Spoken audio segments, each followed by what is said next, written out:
నేడు ఆస్త్మాకు ఆధునిక వైద్యం అందుబాటులోకి వచ్చిందని ప్రముఖ వైద్యులు డాక్టర్ కృష్ణ పృథ్వీ పేర్కొన్నారు. ప్రపంచ ఆస్త్మా దినోత్సవం పురస్కరించుకుని కాకినాడ సిటీ ప్రెస్ క్లబ్ లో ఏర్పాటు చేసిన మీడియా సమావేశంలో డాక్టర్ కృష్ణ పృథ్వీ పాల్గొని మాట్లాడారు. పొగ, దుమ్ము, చలి లేదా కొన్ని రసాయనాల వల్ల ఆస్త్మా సమస్య తలెత్తుతుందని అన్నారు.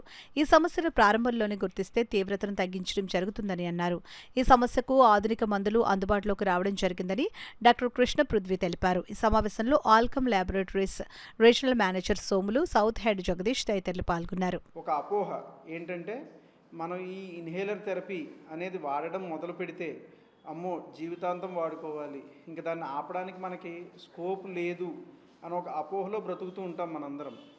ఎందుకని ఈ ఇన్హలేషన్ థెరపీని పబ్లిసైజ్ చేయాలి, అవగాహన కల్పించాలని ఎందుకు అనుకుంటామంటే, మనం ఒక మాత్ర వేసుకుంటే ఆ మాత్ర మనకి పనిచేయాలంటే కడుపులోంచి రక్తంలోకి వెళ్ళి రక్తంలోంచి ప్రతి అవయవంలోకి వెళ్తుందండి. అది ఒక మాత్ర యొక్క మందు.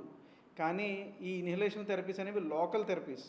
అంటే మనకి జబ్బు ఎక్కడుంది, ఊపిరితిత్తులో ప్రాబ్లం ఉంది. సో ఊపిరితిత్తుల్లోకి వెళ్ళే మందు వేసుకుంటే సరిపోతుంది. మనం ఒళ్ళంతా రక్తం అంతా పాకి దాని సైడ్ ఎఫెక్ట్స్ నాకు ఇది వచ్చేయండి, నేను ఒళ్ళు వచ్చేసానండి, లేదా స్టెరాయిడ్ పెట్టారు డాక్టర్ గారు, నేను ఒళ్ళు వచ్చేసాను, ఇలాంటి అపోహలు ఉంటూ ఉంటాయి మనందరికీ కూడాను.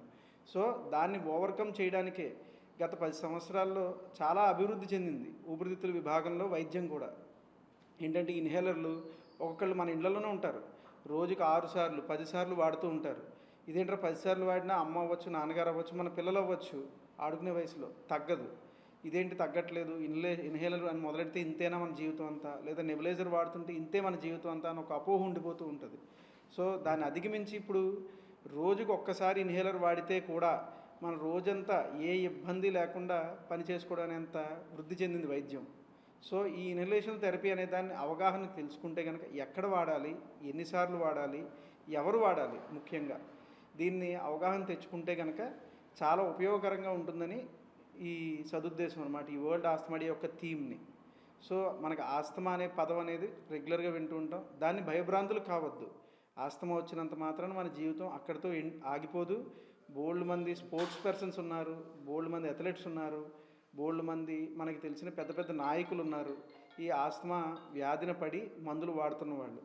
సో దానికి సరైన వైద్యం అందించుకోగలిగితే కనుక మనకి చాలా ఉపయోగకరంగా ఉంటుంది. ముఖ్యంగా ఇన్హేలర్ వాడడం అనేది తప్పు కాదు, అది దీర్ఘకాలం వాడాల్సిన అవసరం లేదు. మనం సరైన డాక్టర్ గారి ద్వారా రెగ్యులర్గా విజిట్ వేస్తూ మేము ఎన్ని రోజులు కాపచ్చు, ఇది నేను దీర్ఘకాలం వాడాలా లేదా నేను కొన్ని రోజులు వాడితే చాలా, ఒక్కొక్కరికి ఒక్కొక్కలా ఉంటుంది. ఒకళ్ళు దీర్ఘకాలం వాడాల్సిన పరిస్థితి ఉంటుంది, ఒక్కొక్కరికి దీర్ఘకాలం వాడాల్సిన అవసరం ఉండదు.